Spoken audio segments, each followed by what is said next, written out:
243 বছরের পুরনো হিঙ্গলগঞ্জ বাজার ব্যবসায়ী সমিতির মাথায় হাত।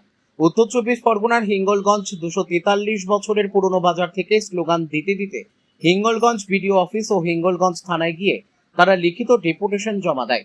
তাদের দাবি বর্ডার হোক, কিন্তু জমির পরিমাণটা একটু কম নিলে ভালো হতো।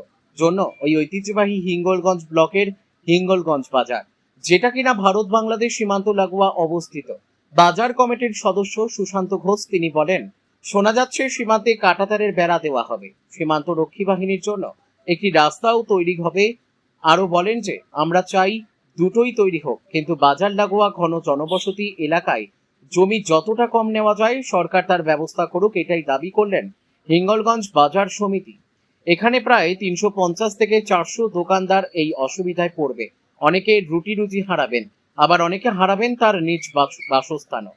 তার জন্য আজ তারা বিডিও অফিসে এবং হিঙ্গলগঞ্জ থানাতে ডেপুটেশন জমা দেন। হিঙ্গলগঞ্জ থেকে প্রদীপ সরকারের রিপোর্ট, বিগ নিউজ বাংলা। আমরা কিছুদিন ধরে দেখতে পাচ্ছি যে সীমান্তে একটা ফিতি দিয়ে মাপজোক চলছে, সীমান্তে কাঁটা তারের বেড়া দেওয়া হবে।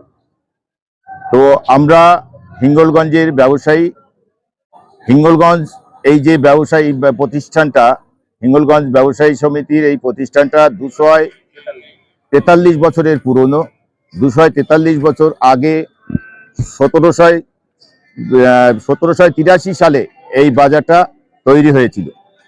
তো আমরা চাই সীমান্তে কাঁটাতারের বেড়া হোক।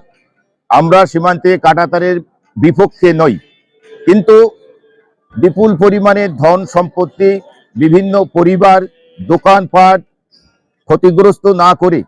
বেশি ক্ষতিগ্রস্ত না করে যতটা কম সংখ্যক জমি নিয়ে সীমান্তে কাঁটাতারের বেড়া দেওয়া হয়, সেই অনুরোধ আমরা রাখতে এসেছি হিঙ্গলগঞ্জ বিডিও অফিসে। বিডিও সাহেবের কাছে আজকে আমাদের ডেপুটেশন আমরা জমা দিতে এসেছি। আমার নাম সুশান্ত ঘোষ, সম্পাদক, হিঙ্গলগঞ্জ ব্যবসায়ী সমিতি। দেখুন, এই কাঁটাতারের বেড়ার জন্য আমরা এসেছি। নদীর ধার দিয়ে বেড়া হোক, তাতে কোনো আমাদের আপত্তি নেই। এখানে আমি প্রায় 70-80 বছর আমাদের দোকান পাঠাই চলছে আমার, বুঝলেন। এখন যদি ভেঙে চুরি ফেলে, হ্যাঁ বিডিও অফিসে বিডিও সাহেবের কাছে ডেপুটেশন দিতে।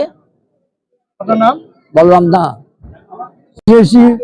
যে বিক্ষুব্ধ ভাবে মাপা হচ্ছে দোকানের, কখনো 80 ফুট, কখনো 150 ফুট, কখনো 200 ফুট, 30 ফুট, এইভাবে আমাদেরকে বিভ্রান্ত করা হচ্ছে। আমরা বুঝতে পারছি না যে সীমান্তে দোকানকে বাঁচিয়ে নদীর ধার দিয়ে যদি ফেন্সিং করে তাতে কি অসুবিধা হয়? কোনো অসুবিধা না, ফেন্সিং করুক। আমার নাম তপন মিত্র। আমি এখানে 50 বছর ধরে দোকানে আছি।